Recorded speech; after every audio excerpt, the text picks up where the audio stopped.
có ra điểm mà. Ui giời. Nó là Tiêu nó kia đi xe tao có số lẩu luôn trên chị chồng mua.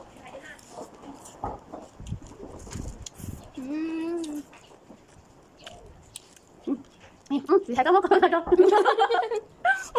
mình thấy cái món hôm nay cha sổ quán chừng nó ha. Cho họ từ so về máy đi món là sống đúng không? Cái gì kia đấy ạ? Cái này có nói ta có thằng đấy hả? Ra dần đi. Cái gì kia? Nhưng tôi sẽ thật chẳng tôi chỉ không cộng. Thế là không có chỉ không có nhiều chủ nào.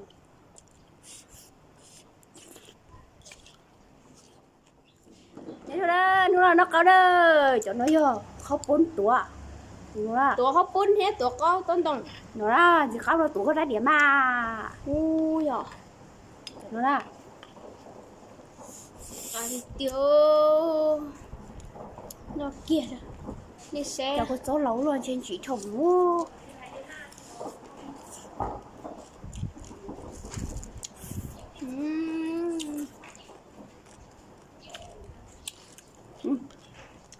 Chị thấy có mất không đâu. Mình thấy cái món hôm nay cha sổ quán chừng nó ha. Cho họ từ so về máy đi món là sống đúng không? Cái gì kia đấy ạ?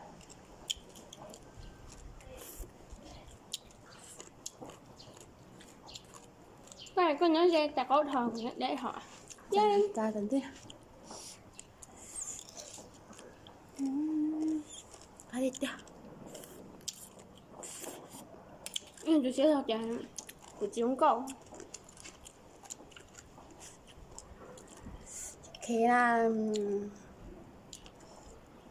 không có chỉ không có nhiều chủ nào.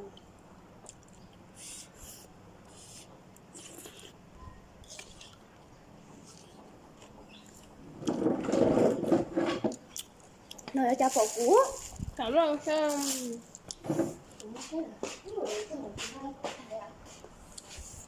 Để nó có chế bộ hay Chị mày luôn nhưng mà mình đi trái. khi chế ở trên Mình thì cái chị bay. nó cho có chế được đi rồi. Có cá.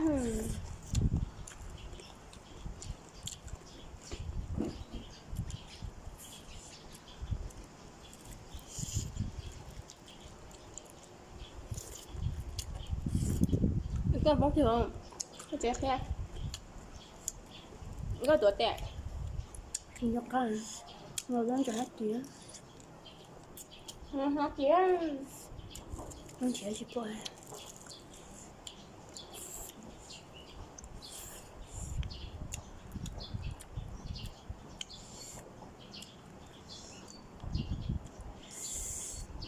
Chả có món nó chả dọc khí nó sẽ thiệt cả.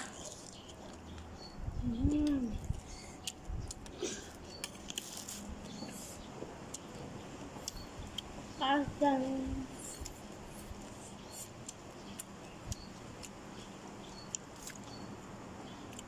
Cái gì sẽ làm có ứng ngon.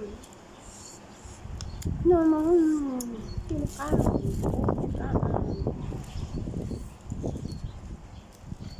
Bây giờ cho cá nữa hả em?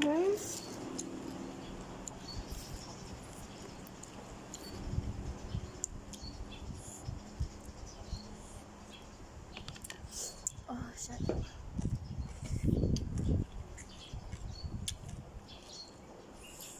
Nếu cái hành chúng ta sẽ được khó.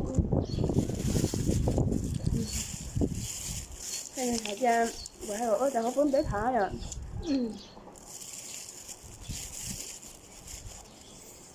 Em hát thanh chung đây.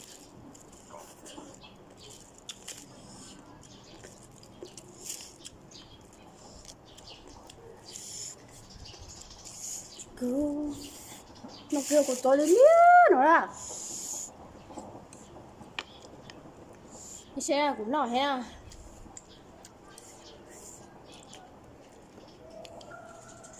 để chơi của tôi này cẩu lúa nhưng cẩu lúa nữa. Kiểu trai mình kêu là em Cá kia rồi. Nó chỗ là xem. Ở bên hướng nó như đó. Thì cũng nói tôi cho học thẻ à.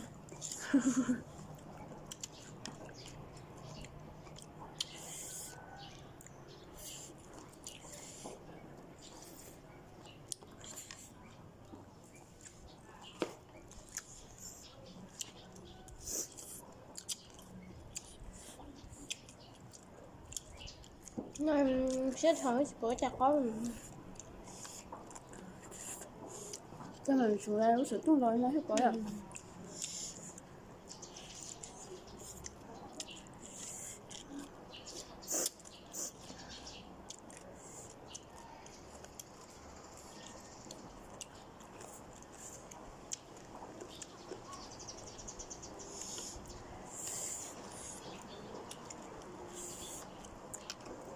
Trời, tôi phải bắt được cái lỡ ba mấy quá chị nè. cô hay tiêu dụng. Giờ cũng lớn luôn rồi. Theo sự hết. Cái bổm lại há hái mà hết liêu à. Bổm lại này.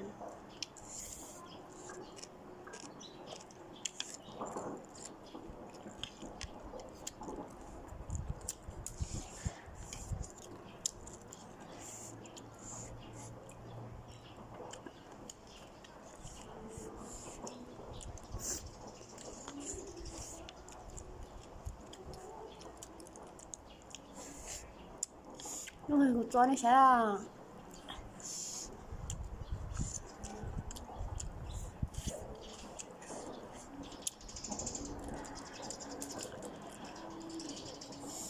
Thì bọc của người nha. em tụi nó giống chứ.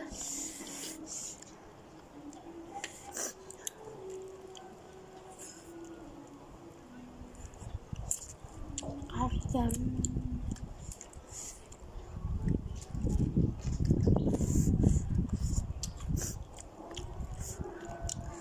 Nó cho ra.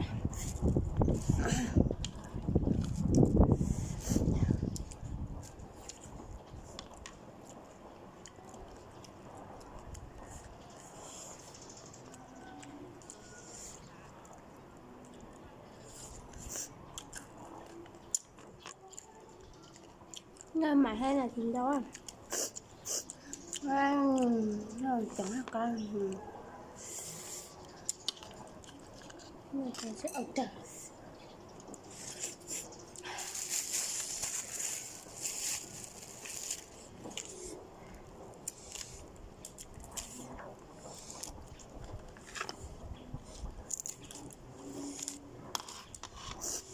Đấy giờ mọi người chưa được quên nữa. Đã một thả chỉ mua một kia ra. Dạ, cái chị chỉ muốn nào hay ạ? Được, ấy chúng mà cần cho phải nè. Như thế mà xem nhé.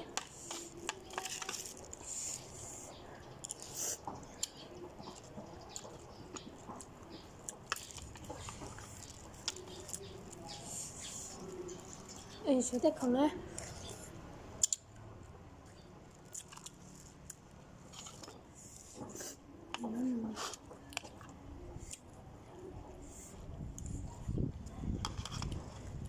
Nhiều hơn.